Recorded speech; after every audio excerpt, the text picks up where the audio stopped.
بسم الله الرحمن الرحیم و کل شیء احصیناه فی امام مبین. کل شیء، امام مبین، همه چی رو داده به امام. همه چی، درسته یا نه؟ همه چی، صفات خدا، خالق، رزق میده، شفا میده. کل شیء احصیناه فی امام مبین.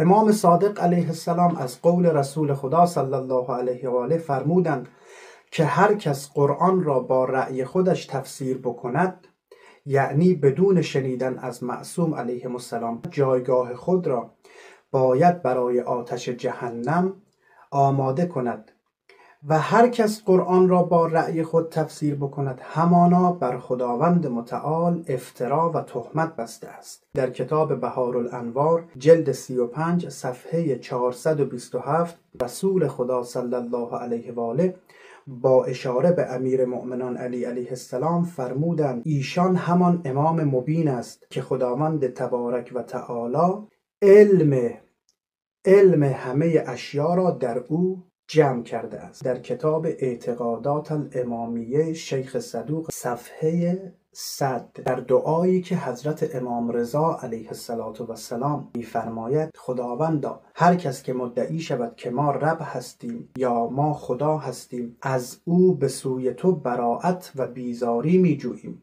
هر کس که مدعی شود که خلق، یعنی خلق کردن، به ما سپرده شده است، یعنی خالق هستیم، و هر کس که ادعا بکند که رزق بر عهده ماست، که ما رازق هستیم، خداوندا تو شاهد باش که ما از او به سوی تو بیزاری می جوییم، آنچنان که حضرت عیسی علیه السلام از نصارا بیزاری جوز. وقتی اونها ادعا کردن که حضرت عیسی علیه السلام خداست یا پسر خداست، از نصارا اظهار بیزاری کرد.